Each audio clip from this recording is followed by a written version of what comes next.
நடிகர் ரஜினிகாந்த் நடிப்பில் ஞானவேல் இயக்கத்தில் உருவான வேட்டையன் திரைப்படம் அக்டோபர் 10ஆம் தேதி வெளியாக உள்ளது. லைக்காவின் தயாரிப்பில் அனிருத்தின் இசையில் உருவாகி இருக்கும் இப்படத்தில் ஃபஹத் ஃபாசில், ராணா, அமிதாப் பச்சன் என பலர் நடித்துள்ளனர். மிகப்பெரிய நட்சத்திர பட்டாளங்களுடன் உருவான இப்படம் ரசிகர்கள் மத்தியில் மிகப்பெரிய எதிர்பார்ப்பை ஏற்படுத்தியுள்ளது.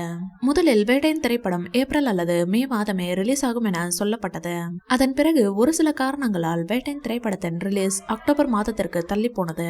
அக்டோபர் மாதம் வேட்டையன் ரிலீஸ் ஆகும் என வந்த அறிவிப்பால் கண்டிப்பாக இப்படம் தீபாவளிக்கு தான் வெளியாகும் என எதிர்பார்க்கப்பட்டது. ஆனால் இப்படம் ஆயுத பூஜையை முன்னிட்டு வெளியாக இருப்பதாக அறிவிக்கப்பட்டுள்ளது.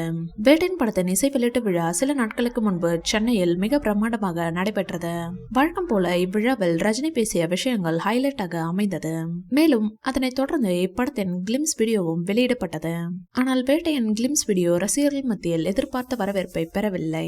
குறிப்பாக இந்த கிளிம்ஸ் வீடியோவில் அமிதாப் பச்சனின் குரல் கடுமையான விமர்சனங்களுக்கு உண்டானது. எனவே படக்குழு அமிதாப் பச்சனின் குரலை AI தொழில்நுட்பம் மூலம் மாற்றியுள்ளது. இந்நிலையில் இன்னும் சில தினங்களில் இப்படத்தின் ட்ரெய்லர் வெளியாக இருப்பதாக தகவல்கள் வருகின்றன. ரஜினியின் படையப்பா படம் தனக்கு மிகவும் பிடிக்கும் என்றும் அதே போல ஒரு திரைக்கதை கொண்ட படத்தை உருவாக்க ஆசைப்பட்டதாகவும் ஞானவேல் கூறியிருந்தார். இதனைத் தொடர்ந்து சமீபத்தில் வெளியான ஒரு தகவலின்படி வேட்டையன் படத்தின் திரைக்கதை இப்படித்தான் இருக்கும் என சொல்லப்படுகின்றது. அதாவது முதல் பாதியில் வில்லனின் ஆதிக்கம் இருப்பதை போலவும் இரண்டாம் பாதியில் ஹீரோவின் ஆதிக்கம் இருப்பதை போலவும் தான் வேட்டையன் திரைக்கதை உருவாக்கப்பட்டுள்ளதாம். எனவே படையப்பா படத்தை போல வேட்டையன் திரைப்படத்திலும் மாசான காட்சிகள் நிறைய இருக்கும் என்று தெரிகின்றது. ரஜினி மற்றும் ஞானவேலின் கூட்டணி வேட்டையன் படத்தின் மூலம் இணைகின்றது. அதே போல இப்படத்திலிருந்து வெளியான பாடல்களும் செம்ம ஹிட் அடித்துள்ளது.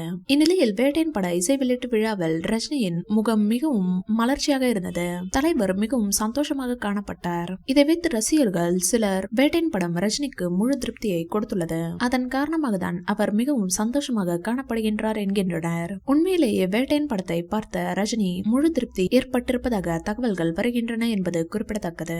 இந்த வீடியோ பிடிச்சிருந்தா லைக் பண்ணுங்க, ஷேர் பண்ணுங்க. மேலும் ரஜினி சார் பற்றிய தகவல்களுக்கு எங்க சேனலை சப்ஸ்கிரைப் பண்ணுங்க.